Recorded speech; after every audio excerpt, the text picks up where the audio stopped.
किसान भाइयों, आज हम बैंगन की खेती के बारे में बात करेंगे कि बैंगन की खेती कब करें और कैसे करें, कौन सी खाद डालें, कब डालें और रोगों का निदान कैसे करें। दोस्तों, वीडियो को बिना स्किप किए अंत तक जरूर देखें जिससे कि आपको पूरी जानकारी मिल सके। नमस्कार दोस्तों, मैं निर्मल मेहता और आप देख रहे हैं हमारा YouTube channel smart agritech. Video के शुरू होने से पहले चैनल को सब्सक्राइब जरूर कर ले और बेल आइकन को ऑल पर प्रेस करें जिससे कि हमारे लेटेस्ट वीडियो के नोटिफिकेशन आप तक पहुंच सके। किसान भाइयों, बैंगन की खेती वैसे तो पूरे साल की जा सकती है, पर मुख्यतः 3 बार करना ठीक होता है।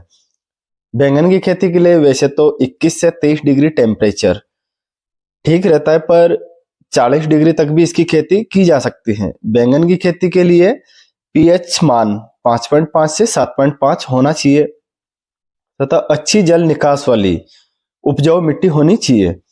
अब बात करते हैं कब लगाना चाहिए। तो किसान भाइयों, बैंगन की शरदकालीन फसल के लिए जुलाई अगस्त में, वर्षाकालीन के लिए अप्रैल मई में तथा ग्रीष्मकालीन फसल के लिए दिसंबर जनवरी में रोपाई की जानी चाहिए।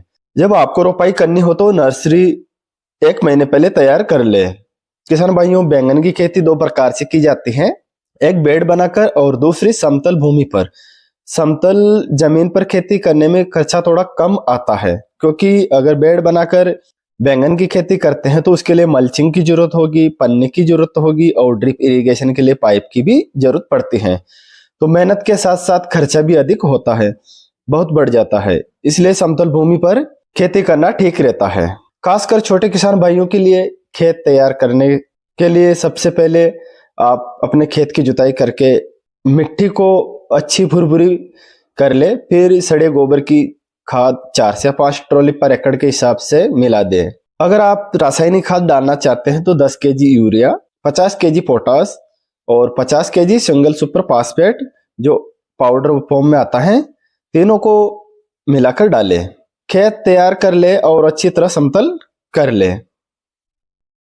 सबसे पहले आप नर्सरी तैयार कर ले और जब पौधे 25 से 30 दिन के हो जाएं और उनकी लंबाई लगभग 4 इंच तक हो जाए तब आप उन्हें अपने खेत में रोप दें, या फिर आप तैयार पौधे बाजार से भी लाकर लगा सकते हैं। पर इस बात का ध्यान रखें कि जब आप नर्सरी से निकालकर पौधे रोपें तो पौधे की जड़ का शोधन जरूर करें। जड़ का शोधन करने के लिए आपको यह फायदा होगा कि इसे पौधा सूखेगा नहीं और पौधे की जड़ में कोई कीड़ा नहीं लगेगा। आप चाहे तो रासायनिक विधि से शोधन करें या ऑर्गेनिक विधि से शोधन करें, यह आप पर निर्भर करता है। रासायनिक विधि से शोधन करने के लिए आपको कार्बेंडाजिम 50% WP 1 ग्राम पर लीटर पानी में मिलाकर पौधे की जड़ को धोकर इस दवा में डुबोकर निकाल लें, फिर उनकी रोपाई कर दें। और यदि आप ऑर्गेनिक विधि से शोधन करना चाहते हैं तो आप powder plant ST seed treatment का इस्तेमाल कर सकते हैं। इसके लिए 10 लीटर पानी में 100 ml PPST को डालकर पौधे की जड़ को उसमें डुबोकर निकाल लें, फिर उसकी रोपाई करें। पौधे की रोपाई करते समय पौधे से पौधे की दूरी 2 फीट और लाइन से लाइन की दूरी 2 फीट रखनी चाहिए ताकि टिलर से जुताई गुड़ाई कर सके। जब भी पौधे की रोपाई करें, एक जगह पर एक साथ 2 पौधे लगाएं और पौधे लगाने के बाद सिंचाई कर दें। दोस्तों, आपको खेत में नमी होनी चाहिए पर खेत में पानी भरा न रहे, उसके लिए निकास की व्यवस्था होनी चाहिए, यह भी ध्यान रखना चाहिए। पौधे की रोपाई के लगभग 7 से 8 दिन बाद आपको खेत में 20 केजी यूरिया पर एकड़ का छिड़काव करके दूसरी सिंचाई करनी चाहिए। खेत में नमी रखे, इसके लिए नियमित सिंचाई करते रहना चाहिए, क्योंकि नमी अच्छी रहेगी तो फल अच्छे और ज्यादा लगेंगे। दोस्तों, पौधा रोपाई के 20 दिन बाद अच्छी तरह निराई गुड़ाई करके आपको 50 केजी यूरिया, 50 केजी DAP और 30 केजी पोटास, इन तीनों खादों को मिलाकर डालनी चाहिए और फिर सिंचाई कर दे। और जब पौधे में फूल और फल आने लगे उस समय हमें यूरिया की मात्रा को कम कर देना है और नियमित खाद देना है, जिससे फल फूल अच्छी मात्रा में आए। जब आपको लगे कि पौधा कमजोर हो रहा है और पौधे से उत्पादन कम हो रहा है, तब आपको 40 केजी यूरिया, 50 केजी पोटास और 50 केजी DAP पर एकड़ के हिसाब से डाल देना है।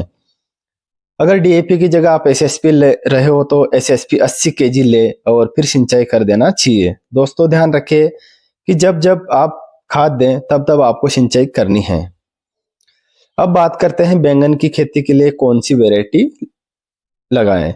वैसे तो बैंगन की खेती के लिए कई वैरायटीज के बीज हैं, लेकिन इनमें कुछ ऐसी वैरायटीज है जिससे किसान अच्छा लाभ कमा सकते हैं। जैसे Pusa purple round, Pusa Anmol, Pusa hybrid 6, Pusa purple long बेहतरीन किस्म है जिन्हें आप लगाकर अच्छा मुनाफा कमा सकते हैं और प्रति एकड़ 120 क्विंटल तक उत्पादन ले सकते हैं। इसके अलावा VNR 212 किस्म है। यह गहरे बैंगनी रंग की लंबे बैंगन वाली किस्म है। यह भी अच्छी किस्म है। वैसे तो ज्यादा अच्छा यह होता है कि अपने लोकल एरिया में जिस किस्म की मांग और खपत अच्छी है उस किस्म को लगाना चाहिए, ताकि बाजार में बेचने में दिक्कत नहीं आए और भाव उस किस्म को लगाना चाहिए ताकि फसल को बाजार में बेचने में दिक्कत ना आए और भाव अच्छा मिले। बैंगन की खेती में रोग भी कई लगते हैं, तो चलिए बात करते हैं इन रोगों की रोकथाम कैसे करें। किसान भाइयों, बैंगन की खेती में सबसे ज्यादा नुकसान पहुंचाने वाला कीड़ा है फल छेदक कीड़ा।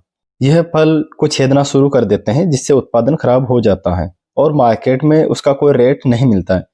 यदि इसकी रोकथाम नहीं की जाए तो यह 70% तक फसल को खराब कर सकते हैं। तो इसके नियंत्रण के लिए स्पाइन स्पाइन टोरम 11.7% SC को 15 से 18 ml 15 लीटर टंकी में मिलाकर स्प्रे करें। यदि इस कीट का प्रकोप ज्यादा है तो 10 से 15 दिन के अंतराल पर 3 स्प्रे करें। इससे काफी हद तक कंट्रोल हो जाएगा। या फिर इमाबेक्टिन बेंजोएट 5% का 15 लीटर की टंकी में 8 से 10 ग्राम के हिसाब से मिलाकर अपनी फसल पर स्प्रे करें। यह दोनों दवाएं काफी अच्छी कारगर है और इनके प्रभावी नियंत्रण कर सकते हैं। किसान भाइयों, दूसरा सबसे ज्यादा परेशान करने वाला रोग है वह है तना छेदक।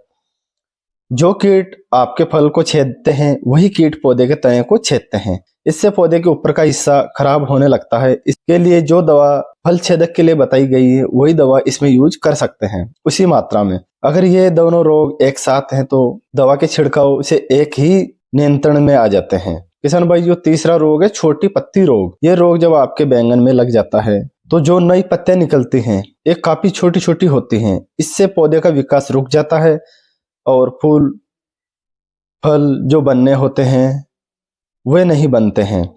इस रोग से फसल का उत्पादन 90% तक गिर जाता है। इससे बचने के लिए डाइमेथोएट 30% SC को 15 लीटर पानी में 30 ml के हिसाब से मिलाकर स्प्रे करना चाहिए। इस स्प्रे को करने से इस रोग से छुटकारा मिल जाता है। चौथा है फल सड़न रोग। इससे पौधे पे लगने से एक धब्बा सा बन जाता है। छोटे छोटे धब्बे फल को उस जगह से पूरी तरह सड़ा देते हैं जिससे वो खराब हो जाता है।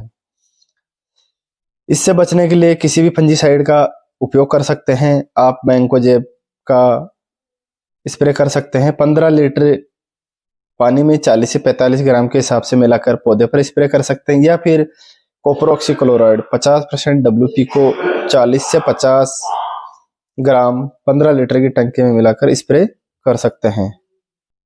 स्प्रे करने से इस समस्या से निजात पा सकते हैं। किसान भाइयों, पांचवा रोग है बैंगन की जड़ों में दीमक का लगना। जब पौधे की जड़ में दीमक लग जाते हैं तो ऐसी स्थिति में बैंगन का पौधा सूख जाता है, क्योंकि दीमक लगने के कारण जड़ें खराब हो जाती हैं। इसे बचने के लिए फिरफोनिल 0.03% GR फॉर्मेटी जैसे बायर का रिजेंट का प्रयोग कर सकते हैं। इसे 6 से 7 kg पर एकड़ के हिसाब से यूरिया में मिलाकर छिड़काव करे सिंचाई कर देनी चाहिए, जिसे जड़ों तक पहुंच जाए और दीमक का नियंत्रण कर सके। इससे पौधे सूखना बंद हो जाते हैं। कभी कभी पौधे में फंगस की समस्या आ जाती है, तो इसके लिए आप कार्बेंडाजिम प्लस मैंकोजेब 15 लीटर पानी में 10 से 15 ग्राम के हिसाब से अच्छी तरह से स्प्रे करना चाहिए। यह स्प्रे 2 से 3 बार 10-10 दिन के अंतराल पर करें तो फंगस की समस्या से निजात मिल जाएगी और पौधा स्वस्थ हो जाएगा। बैंगन की खेती में खरपतवार नियंत्रण कैसे करें? अगर बैंगन की खेती में खरपतवार को समय पर नियंत्रण नहीं किया जाए तो ये बैंगन की ग्रोथ को प्रभावित करते हैं। इसके साथ ही खरपतवार की वजह से कई तरह के कीट भी आकर्षित होते हैं जो बैंगन की फसल के लिए नुकसानदायक होते हैं। इसलिए रोपाई के 40 से 50 दिन के बाद फसल की निराई गुड़ाई करके उसे खरपतवार से मुक्त रखें। खरपतवार का अधिक प्रकोप होने पर 1 kg पर हेक्टेयर के हिसाब से पेंडिमेथलिन का छिड़काव करना चाहिए। किसान भाइयों, खरपतवार से फसल का उत्पादन प्रभावित होता है, इसलिए समय पर खरपतवार को हटाना चाहिए। अगर आप इन बातों का ध्यान रखकर बैंगन की खेती करेंगे तो आप अच्छा उत्पादन प्राप्त कर सकते हैं। जानकारी अच्छी लगी हो तो वीडियो को लाइक और चैनल को सब्सक्राइब जरूर करें। जय हिंद, जय भारत।